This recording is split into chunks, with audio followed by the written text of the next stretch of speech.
Baik, terima kasih Ibu Siti Rahma. Apakah suara saya kedengaran dengan baik? Iya, kedengaran Bu. Baik, saya permisi izin untuk share screen-nya.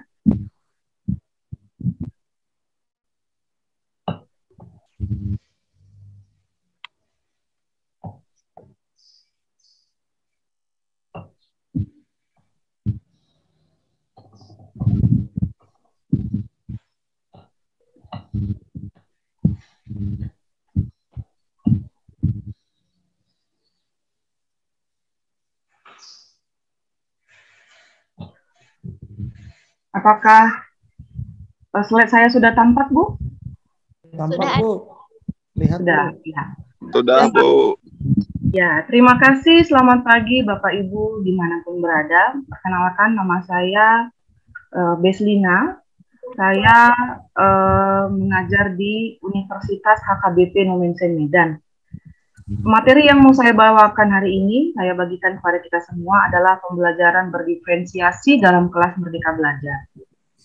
Ide ini muncul karena saya melihat topik yang serupa yang ditawarkan oleh panitia kita, pun menurut saya dan yang saya alami beberapa bulan belakangan ini, materi ini cukup sering digaungkan. Kebetulan saya juga lulus dalam seleksi pengajar praktik guru penggerak angkatan 2.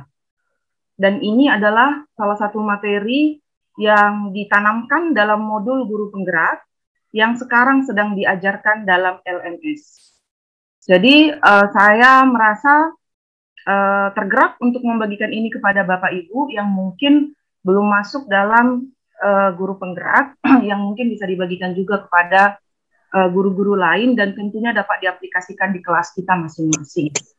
Sebelum saya sampaikan, mungkin lebih baik kita memahami konsep dari pengertian sederhananya. Jadi kalau diferensiasi itu kan kata dari bahasa Indonesia yang sama dengan maknanya dengan istilah proses, cara, atau perbuatan untuk membedakan. Suara saya masih bisa didengar, Bapak Ibu? Bisa, Bu. Jelas, Bu. Ya. Jelas, Bu. Jelas. Bu. Iya, oke. Jadi kalau selama ini kita guru-guru mungkin sering diberikan pemahaman bahwa kita harus memandang semua siswa itu sama.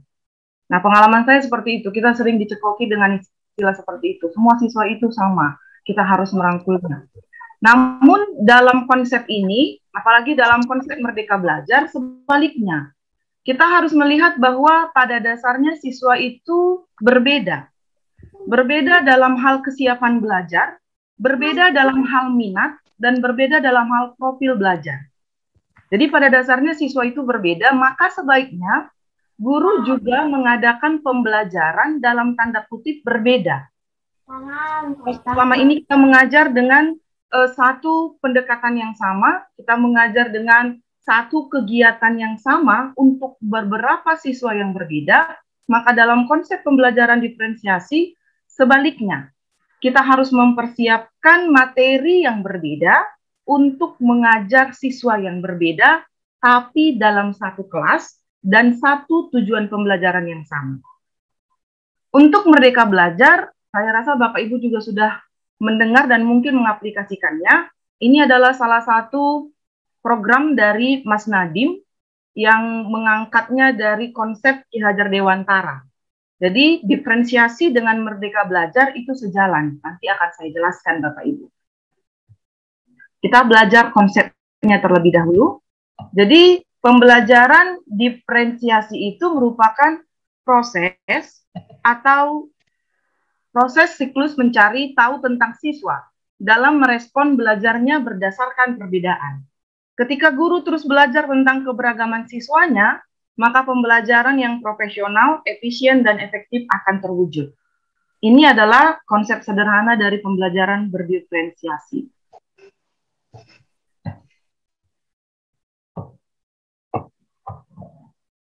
Sebentar. Ya. Tujuannya, yang pertama untuk membantu semua siswa belajar. Yang kedua, meningkatkan motivasi dan hasil belajar siswa. Yang ketiga, untuk menjalin hubungan yang harmonis antara guru dengan siswa. Yang keempat, membantu siswa menjadi pelajar yang mandiri. Yang kelima, meningkatkan kepuasan guru. Jadi kalau kita sudah menganalisis kemampuan siswa melalui tes formatif misalnya, secara sederhana, kita akan bisa memetakan kemampuan mereka, lalu kita dekati, kita ajar mereka sesuai dengan kemampuan mereka masing-masing. Hal itu akan membuat efek yang baik kepada kita seperti dalam 5 tujuan pembelajaran ini. Ada 6 ciri-ciri pembelajaran berdiferensiasi. Yang pertama ada tutor sebaya. Jadi kalau dalam pembelajaran berdiferensiasi di kelas, kita bisa mengarahkan mereka untuk masuk ke dalam kelompok kecil, sehingga ada interaksi dengan temannya, dan itu kita sebut dengan istilah tutor sebaya. Yang kedua, tugas yang kita berikan kepada siswa itu sesuai dengan minat. Tapi jangan lupa Bapak Ibu, tetap harus mengacu kepada tujuan pembelajaran yang sudah dituliskan dalam kurikulum. Nah, yang ketiga, kriteria keberhasilan itu bervariasi. Jadi kalau dalam pembelajaran berdiferensiasi nanti, kita membuatnya dalam berbagai penilaian. Yang keempat, siswa itu menentukan sendiri cara belajarnya. Maka sebagai guru nantinya, kita harus memfasilitasi mereka untuk membuat beberapa cara belajar yang mereka akan memilihnya.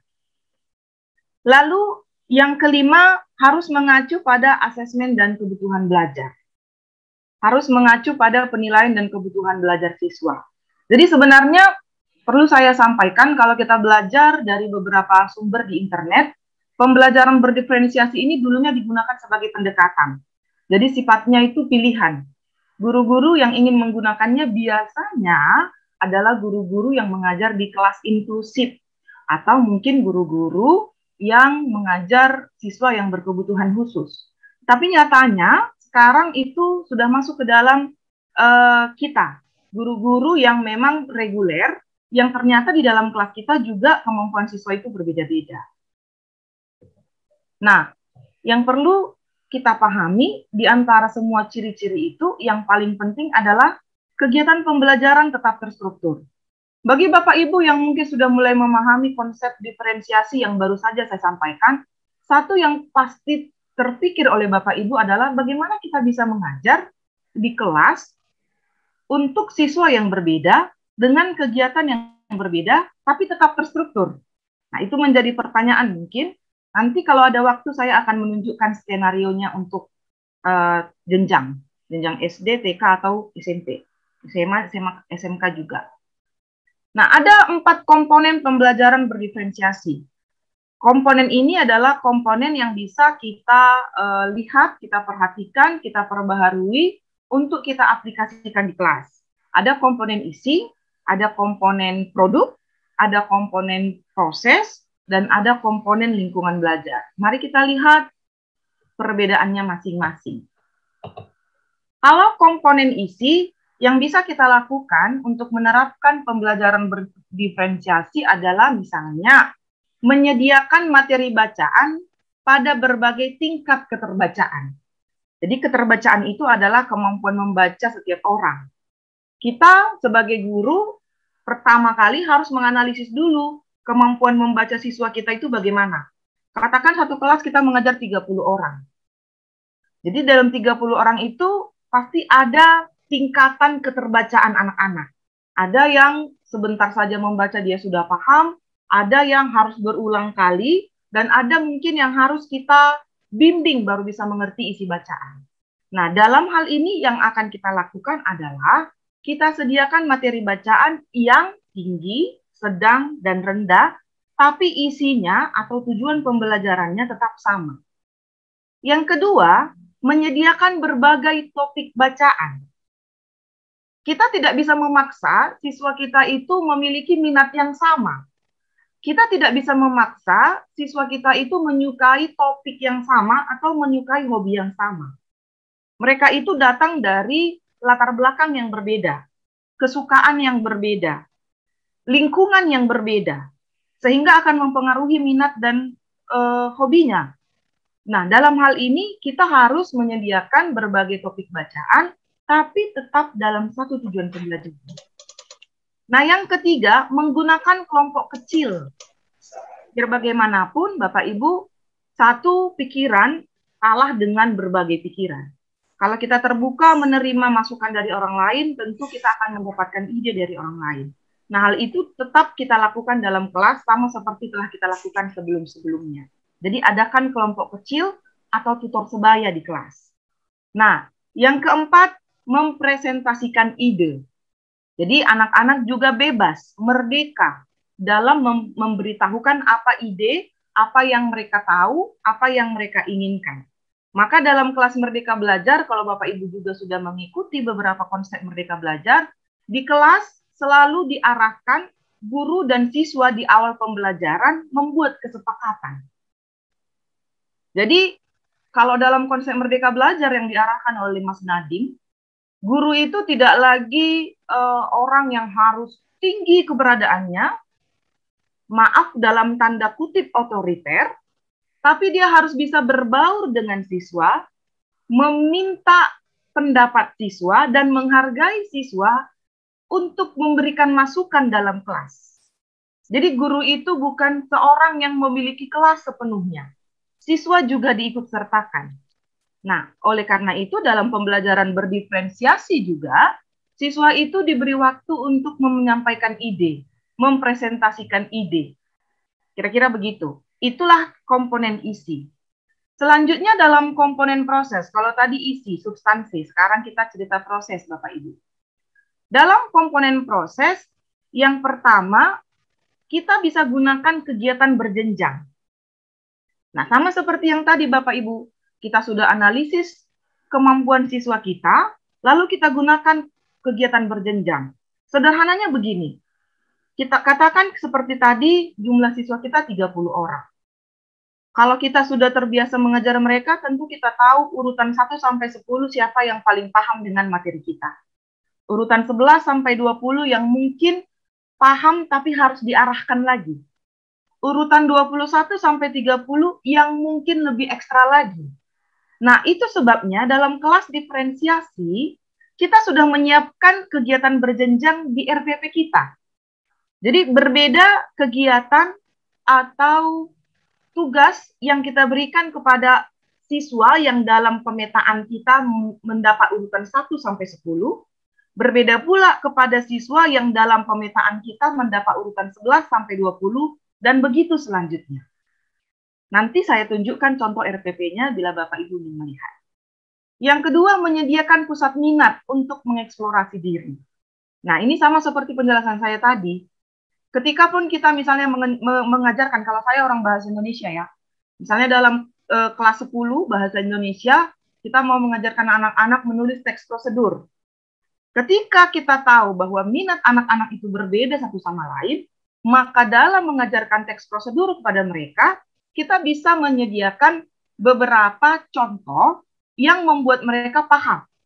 Misalnya kalau ada anak-anak yang lebih menyukai game, maka konten yang kita suruh untuk dibuat dalam teks prosedur adalah bagaimana cara menggunakan game atau bagaimana cara memainkan game. Jika ada anak-anak yang sangat tertarik dengan tumbuhan atau menanam bunga, maka konten yang kita arahkan untuk mereka adalah bagaimana menulis teks prosedur untuk menanam bunga. Kira-kira seperti itu. Jadi kita sediakan berbagai pusat minat di kelas untuk mereka mengeksplorasi diri. Yang ketiga, mengembangkan agenda pribadi. Nah, dalam kelas diferensiasi ini, guru tidak terlalu banyak beraktivitas di kelas, tetapi ketika mempersiapkan RPP dan juga pengajaran, dia sudah punya banyak catatan, Bapak Ibu. Dia sudah punya pemetaan, dia punya daftar tugas untuk berbagai pemetaan tersebut. Artinya tugasnya tidak sama lagi untuk semua siswa. Dan dia punya materi untuk berbagai pemetaan dari siswa tersebut. Yang keempat, menawarkan dukungan langsung bagi siswa yang membutuhkan. Jadi dia bisa berkeliling di kelas untuk menawarkan diri bagi siswa yang memang membutuhkan bantuannya. Yang kelima, memvariasikan waktu yang disediakan bagi siswa untuk menyelesaikan tugas. Dan ini juga menjadi catatan penting. Kalau kita di kelas selama ini, Bapak Ibu, kita sudah buat target, tugasnya 1, dikumpulnya ada deadline-nya. Nah, dalam kelas diferensiasi tidak seperti itu. Jadi, kita buat tugas berbeda, deadline-nya juga berbeda. Sesuai dengan kemampuan siswa, sesuai dengan pemetaan yang sudah kita buat. Yang ketiga, contoh diferensiasi pada komponen produk. Yang pertama, memberi siswa pilihan cara mengekspresikan kebutuhan pembelajaran. Jadi siswa juga bisa kita suruh untuk menentukan produk yang mana yang akan dia hasilkan dari pembelajaran. Yang kedua, menggunakan rubrik yang cocok untuk memperluas keberagaman tingkat keterampilan. Nah, misalnya seperti ini, sederhana. Ada siswa yang sangat peka dalam hal melihat. Jadi kemampuannya itu visual. Ada siswa yang sangat peka dalam auditori, mendengar. Ada siswa yang lebih kepada audiovisual. Jadi misalnya seperti tadi, saya misalnya mengajar materi teks prosedur kepada siswa. Produknya boleh saya buat, saya arahkan kepada siswa, membuat produk tidak hanya tulisan saja dalam bentuk teks prosedur. Bisa dia gunakan dalam bentuk video. Dia berbicara lalu direkam misalnya. Bisa dia gunakan secara manual menulisnya langsung di kertas. Atau pilihan-pilihan lain. Itu adalah komponen produk dalam diferensiasi. Ya. Yang C, membolehkan siswa bekerja sendiri atau berkelompok. Jadi, ini adalah bentuk kesepakatan juga. Siswa itu tidak melulu harus kita paksa sendiri atau kita paksa berkelompok. Nanti dalam kesepakatan kelas yang sudah kita adakan, mereka bisa memilih. Mereka lebih nyaman berkelompok atau bekerja sendiri. Karena siswa itu tidak sama. Kalau misalnya kita tanya, pasti mereka tidak akan sepakat mengatakan bahwa mereka suka berkelompok. Yang saya alami, khusus di kelompok mahasiswa, kebanyakan siswa yang punya kemampuan agak lebih, itu cukup kesulitan kalau digabung dalam kelompok, karena nyatanya menurut pengalaman mereka, mereka juga lah nanti yang akan mengerjakan itu sendiri, meskipun ujung-ujungnya hasilnya berkelompok. Jadi ini adalah bentuk kemerdekaan belajar yang bisa kita aplikasikan di kelas. Kita tidak boleh memaksakan siswa berkelompok, tapi tetap harus menanyakan mereka yang mana yang akan mereka lakukan. Lalu yang selanjutnya mendorong siswa untuk membuat tugas. Tugas sesuai dengan konsep mereka, tapi lagi-lagi harus sama dengan tujuan pembelajaran yang sudah dituliskan dalam kurikulum. Yang terakhir untuk komponen diferensiasi adalah lingkungan belajar. Nah, ini juga sangat mempengaruhi. Kalau kita baca-baca konsep Ki Hadar Dewantara, Bapak Ibu, yang menjadi landasan pandangan merdeka belajar, anak-anak itu lebih nyaman kalau mereka tidak terlalu terpatok di dalam kelas. Dan yang memang direncanakan oleh Mas Nadiem adalah kedepannya siswa itu harus dibuat belajar outing kelas. Jadi mereka bisa belajar di luar, tidak melulu di dalam. Tentu dengan pendampingan dari guru juga. Nah, ini juga termasuk dalam komponen diferensiasi. Contohnya yang pertama, kita pastikan lingkungannya nyaman. Kita pastikan lingkungannya nyaman. Yang kedua, materinya harus mencerminkan berbagai budaya. Saya rasa untuk yang ini sudah tidak baru lagi. Kearifan lokal dan menanamkannya dalam materi sudah dituliskan dalam kurikulum 2013 dalam semua teks yang ada di buku bahasa Indonesia misalnya itu sudah dituliskan dalam berbagai budaya. Jadi dalam hal ini saya rasa tidak baru lagi. Yang ketiga, menetapkan pedoman yang jelas untuk kerja mandiri sesuai dengan kebutuhan siswa. Yang keempat, mengembangkan rutinitas yang memungkinkan siswa mendapatkan bantuan ketika guru sibuk dengan siswa lain dan tidak dapat segera membantu mereka. Jadi pedoman-pedoman belajar itu sudah ada, mungkin bisa tertulis, agar ketika anak-anak belajar mandiri dan guru beserta dengan siswa yang mungkin pemetaannya di bawah tadi, siswa yang mandiri ini bisa bekerja sendiri, menunggu gurunya bisa mengajarinya langsung. Selanjutnya, membantu siswa memahami bahwa ada siswa yang perlu bergerak untuk belajar, sementara yang lain bisa lebih suka dengan duduk. Jadi siswa itu juga harus kita ajarkan bahwa mereka berbeda. Ada siswa yang memang lebih suka duduk, ada siswa yang suka keluar. Ide, kreativitas, inovatifnya semua keluar kalau dia ada di luar kelas. Jadi memang mereka berbeda. Jadi guru bisa membantu siswa untuk memahami perbedaan itu.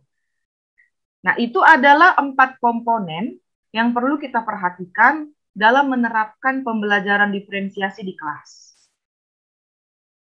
Langkah-langkahnya sebelum melakukan semua tadi adalah ada 3. Yang pertama, mari kita analisis dulu kesiapan siswa. Analisis dulu minat siswa. Jadi kita boleh bertanya jawab dengan siswa, mereka itu per individu menyukai apa? Minatnya apa? Kesukaannya apa? Ini nanti akan menolong kita untuk mengajarkan materi yang berbeda teks, berbeda wacana, tapi tujuannya sama. Nah, yang kedua adalah analisis kesiapan. Analisis kesiapan ini berhubunganlah itu dengan kemampuan kognitifnya. Ini bisa kita jangkau dengan mengadakan tes formatif. Jadi, tes formatif kecil-kecilan bisa ya, misalnya istilah kalau dalam pelajaran SD ada istilah tiket masuk. Nah, ini adalah hal kecil yang bisa digunakan oleh guru-guru untuk mengukur kesiapannya. Misalnya tiket masuknya apa nih? Siapapun siswa yang bisa masuk kelas hari itu harus bisa menyebutkan materi apa yang diperoleh minggu lalu misalnya. Jadi semua siswa di luar dulu, ketika dia mau masuk kelas, suruh dia menyebutkan apa yang dia pahami pelajaran dari minggu lalu, dan itu menjadi tiket masuknya. Kalau dia mampu, dia masuk. Kalau dia belum, berarti itulah nanti akan menunjukkan pemetaan mana siswa yang siap, mana yang belum.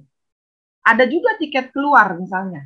Sebaliknya, siapapun yang mau istirahat siang atau mau pulang, sebutkan apa materi yang dipelajari barusan, lalu boleh keluar. Itu tiket keluar.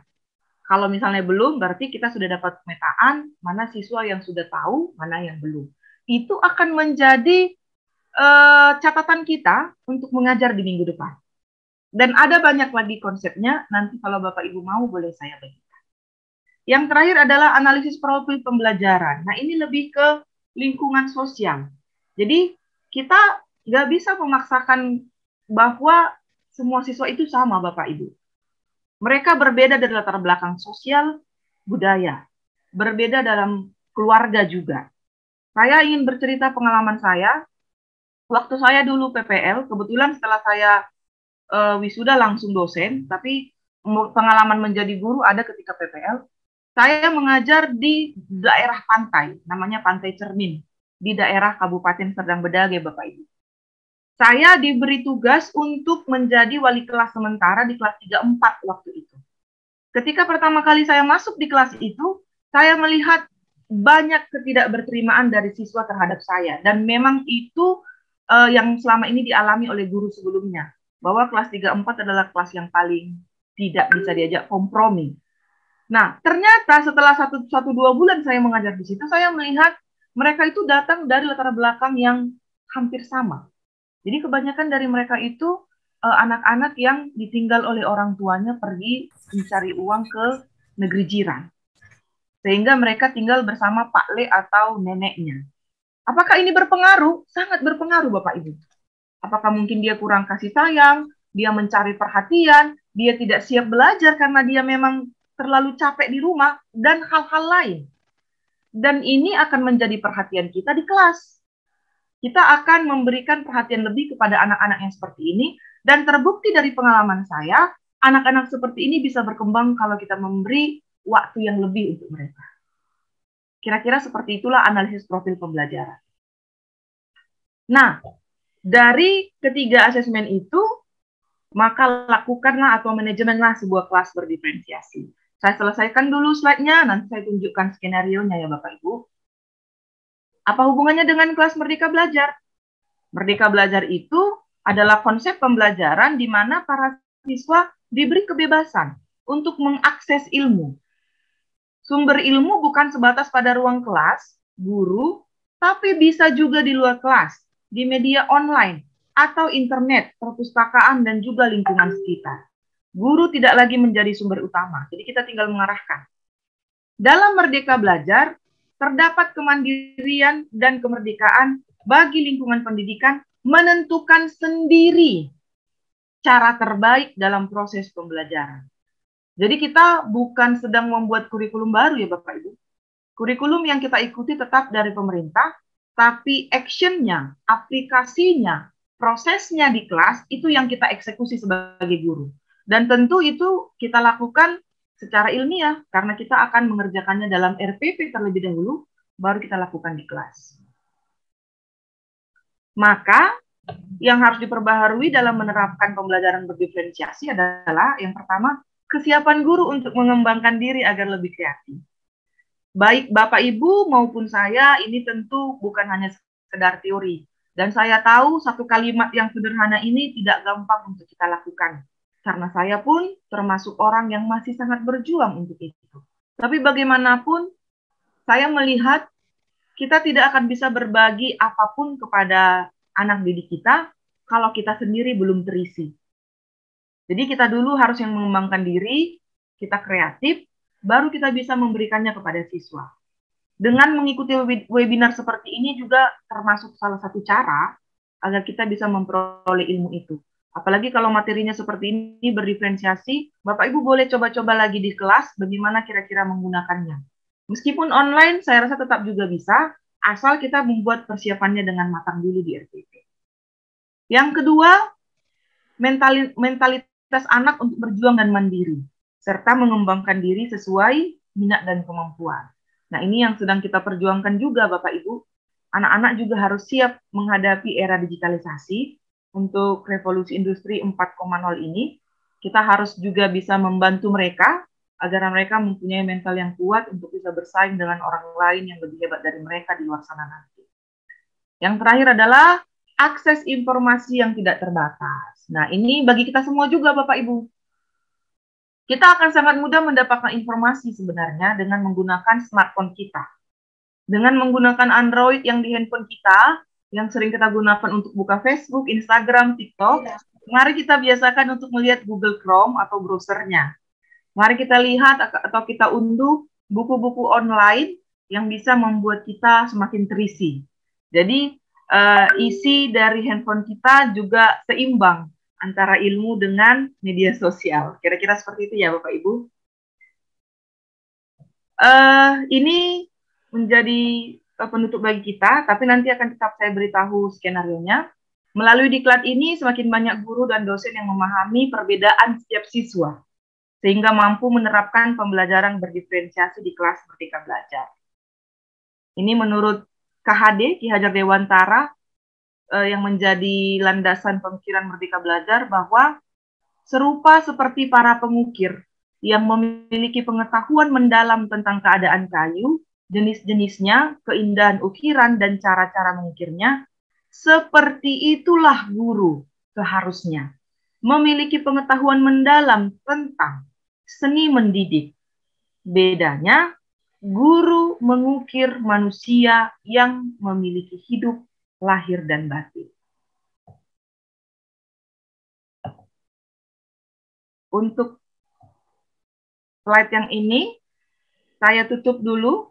Saya bagikan contoh skenario pembelajaran yang bisa kita gunakan. Saya ambil contohnya yang dari SD punya ya, Bu.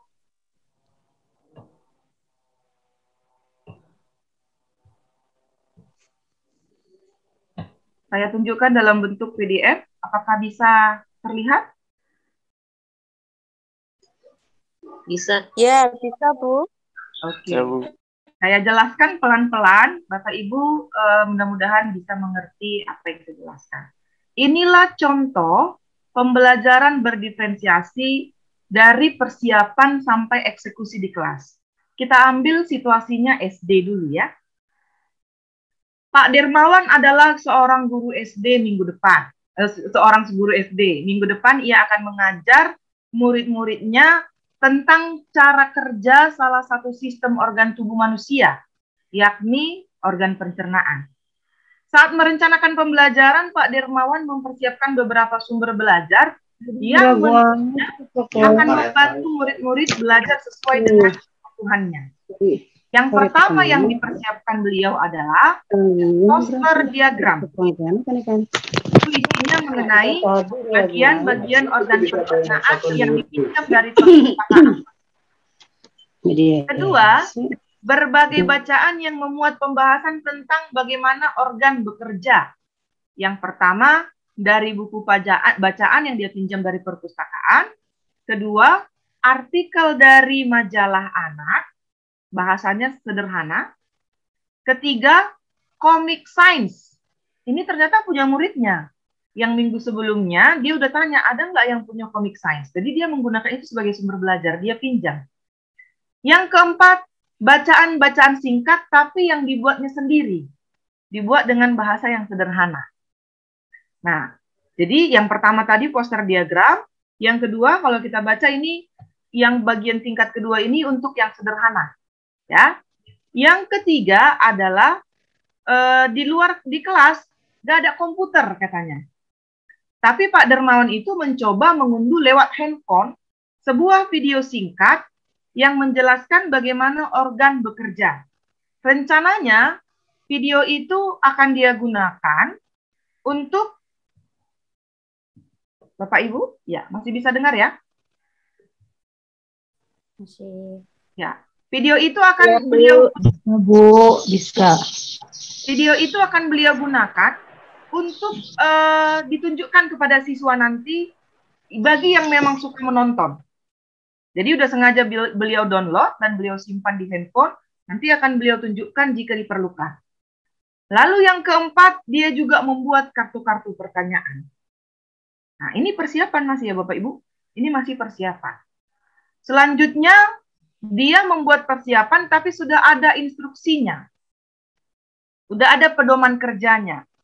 Misalnya, menjawab kartu-kartu pertanyaan, mengamati poster, mendiskusikan, lalu membuat ringkasan, mewawancarai petugas UKS, membuat mind map tentang hubungan cara kerja.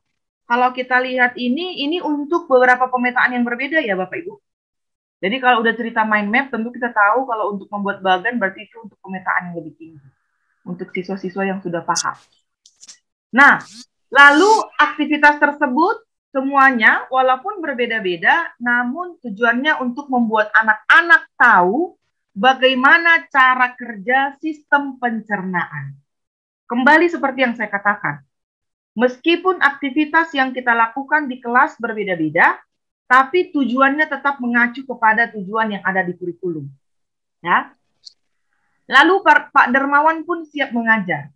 Di awal pembelajaran, Pak Dermawan memberikan penjelasan kepada semua murid yang ada di kelasnya tentang tujuan pembelajaran dan konsep kunci yang ia ingin anak-anak kuasai.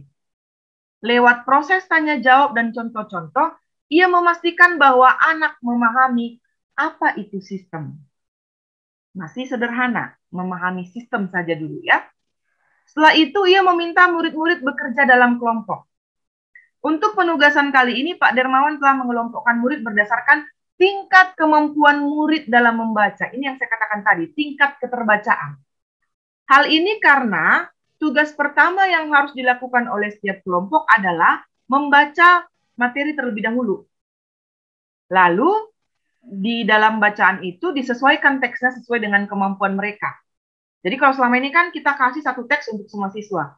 Kalau Pak Dermawan di kelasnya, berbagai teks yang dipersiapkannya tadi dibagi kepada siswa dengan berbagai kemampuan. Kalau kosakatanya sederhana, berarti untuk kemampuan anak-anak yang sudah dipetakan lebih harus mendapat bimbingan lebih. Kalau dia kosakatanya sudah agak tinggi, seperti komik sains mungkin, itu sudah bisa digunakan untuk anak-anak yang pemetaan kemampuannya itu sudah tinggi.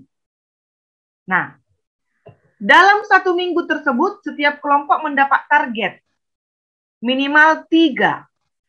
Keputusan tentang apa dan kegiatan mana yang ingin dulu diserahkan itu sesuai dengan kemampuan murid. Murid yang menentukan, tapi sudah ditentukan oleh guru, ada 3 tugas, yang mana yang mau dikumpul, biar murid yang menentukan. Yang jelas mereka diberi kesempatan melakukan kegiatan tersebut pada saat pelajaran IPA berlangsung. Jadi tetap dibimbing oleh guru. Selama prosesnya, Pak Dermawan memastikan ia mengobservasi dan memantau pemahaman murid-muridnya. Ia mendatangi tiap kelompok, mengajukan pertanyaan, dan memberi pertanyaan lanjutan kepada murid-murid yang memerlukan bantuan. Lalu dia juga menunjukkan video lewat handphonenya yang tadi, bagi anak yang mungkin masih tampak kesulitan. Membantu mereka memahami konsep kunci dengan kosakata sederhana, lalu juga dia membuat catatan-catatan penilaian yang pasti akan dia perlukan untuk membuat penilaian nantinya dan mengukur kemampuan mereka serta membuat pemetaan. Selanjutnya, Pak Dermawan lalu melakukan penilaian. Penilaiannya berjenjang. Yang pertama, untuk murid-murid yang kemampuannya dalam tanda kutip kurang, ia menugaskan mereka untuk menjelaskan alur saja dalam alur sederhana dengan penjelasan yang singkat, kosakata sederhana. Kalau yang kemampuannya sedang di tengah-tengah, dia menyuruh membuat cerita narasi. Udah lebih bertingkat ya. Kalau tadi cuma kata-kata berbentuk alur sederhana, kalau ini sudah dalam bentuk cerita. Nah, untuk kemampuan yang tinggi bagaimana?